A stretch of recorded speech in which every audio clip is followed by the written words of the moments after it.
नमस्कार दोस्तों, आपके सामने एक और छोटी सी कहानी जो जीवन में बदलाव करे।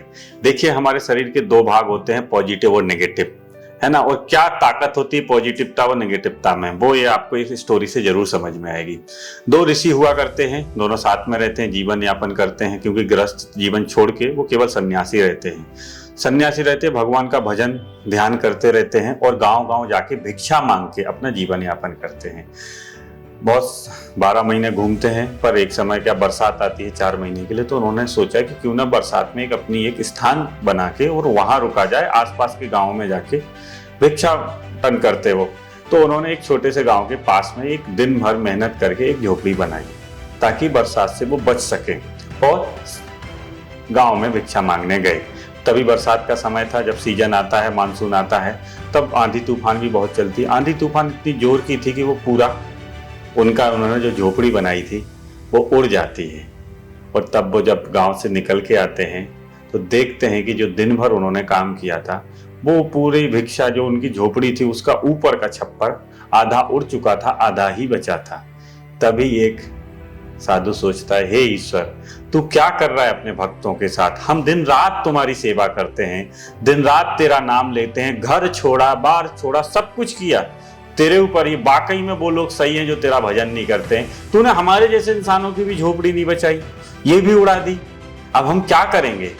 और एक साधु बोला कि जो भी होता अच्छे के लिए होता है, अब चलो ईश्वर से शिकायत करने से कुछ नहीं होगा, क्योंकि ईश्वर तय नहीं कर सकता है कि ये साधु की झोपड़ी है, ये गरीब की है। जो होता है वो मानसून सीजन है। दोनों आते हैं, झोपड़ी आधी उड़ चुकी थी, आधी में रुकते हैं, रात में बरसात चालू हो जाती है।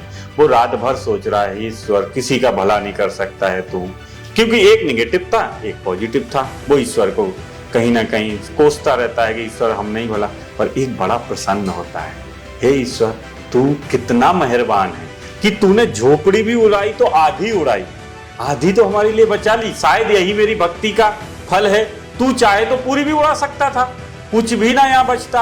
आज कितना बेस्ट दिन है कि आधे में हम सोए हुए हैं, आधे में खुला हमको आसमान दिख रहा है। वाह, तेरी लीला भी बहुत अलग है।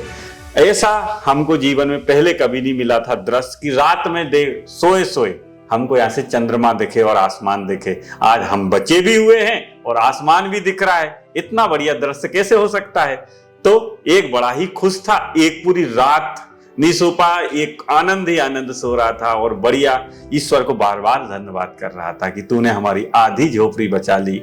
तुमने ऐसा नहीं किया, वैसा नहीं किया। कभी माँ बाप को शिकायतें करते हैं, कभी ईश्वर को करते हैं, कहीं आसपास करते हैं, पर बदलाव कुछ भी नहीं होता। जो इंसान शिकायत करता है उसका जीवन जीते जी नर्क बन जाता है। जो ईश्वर को हर चीज में धन्यवाद देता है कि तूने ये मुफ्त में ये शरीर दिया, सोचने की क्षमता दी, कार्य रूप, हर एक चीज तो दे दी। अब मुझे अपनी मेहनत करके कोई बड़ा मुकाम हासिल करना, उसमें भी तू मैं कदम बढ़ाऊंगा तो ईश्वर जरूर मदद करेगा। तब ईश्वर का धन्यवाद और अपने जीवन को धन्यवाद कहने से ही मुकाम मिल सकता है, नहीं तो नहीं मिल सकता है। हर व्यक्ति का धन्यवाद करना सीख तो जाओ एक बार। हर व्यक्ति का धन्यवाद करो, आपका जीवन वाकई में एक आनंदमय हो जाएगा। आप जीते जीते स्वर्ग में जिएंगे। तो ईश्वर का आज से प्रण ले लीजिए, हम हर चीज का धन्यवाद, गारंटी 1 महीने के बाद आपके जीवन में सुकून ही सुकून होगा। धन्यवाद, मिलते हैं नेक्स्ट स्टोरी में।